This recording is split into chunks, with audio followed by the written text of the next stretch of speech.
పశ్చిమ గోదావరి జిల్లా తణుకులో శ్రీ ఘంటసాల వెంకటేశ్వరరావు జయంతి సందర్భంగా వావళాల సరళాదేవి ఆధ్వర్యంలో స్థానిక ఎన్టీఆర్ పార్క్ వద్ద ఉన్న ఘంటసాల విగ్రహం వద్ద ఆయనకు పూలమాలలు వేసి ఘన నివాళులు అర్పించారు.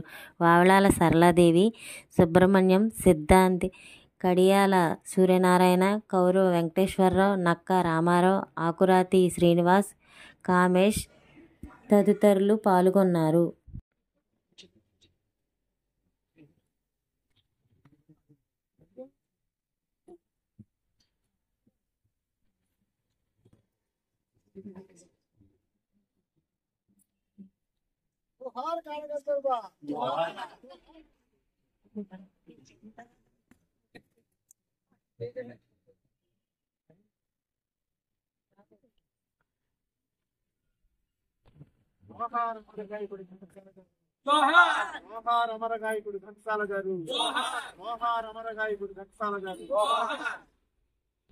ఘంటసాల గారి జయంతి సందర్భంగా ఇక్కడికి ఇచ్చేసిన కళాకారులకి, ఆయన మీద అభిమానంతో వచ్చిన అభిమానులకి అందరికీ కూడా హృదయపూర్వక ధన్యవాదాలు తెలియజేసుకుంటున్నాను.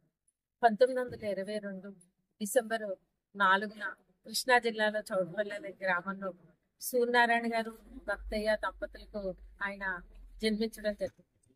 కొంచెం నిరుపేద కుటుంబం, కానీ శాస్త్రీయ బద్ధమైన స్వచ్ఛమైన బ్రాహ్మణ కుటుంబంలో పుట్టిన ఆయన, మరి ఆయన తండ్రి గారికి కూడా గానం చాలా ఇష్టము, సంగీతం. మరి ఆయన పరమపది పొందే టైంలో కొంచెం సంగీతాన్ని వేడవద్దని మరి ఘంటసాల గారికి చెప్పి ఆయన ఇది అవ్వడం జరిగింది. ఆ సందర్భంగా ఘంటసాల గారికి చిన్నప్పటి నుంచే శాస్త్రీయ సంగీతం మీద ఎంతో మక్కువగా ఉండడం ఆయనకి ఇష్టం.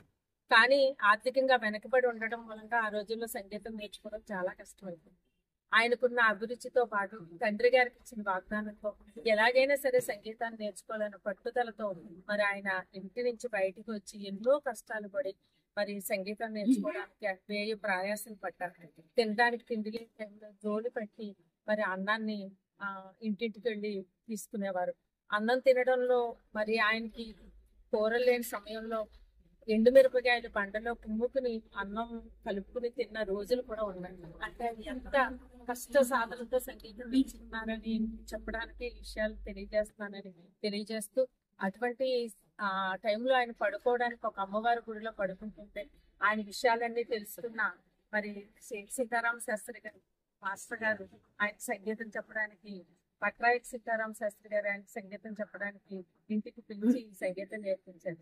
4 సంవత్సరాల్లో నేర్చుకుని సంగీతాన్ని 2 సంవత్సరాల్లో నేర్చుకుని సంగీతానికి ఆనాడు నుంచి ఈనాడు వరకు కూడా అంటే భూలోకంలో మనము గానగాంధర్వులను వింటాం, కానీ మనకి తెలిసిన గానగాంధర్వులు భూలోకంలో కానివ్వండి, స్వర్గలోకంలో కానీ మనందరికీ తెలుసున్న తెలుగు వారికి అందరికీ సుప్రపరిచరు శ్రీ ఘంటసాల వెంకటేశ్వరరావు గారని.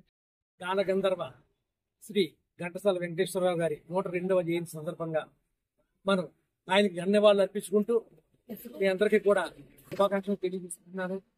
ఎందుకంటే కొంతమంది వ్యక్తులు పుడతా ఉంటారు, కాలగర్భంలో కలిసిపోతా ఉంటారు.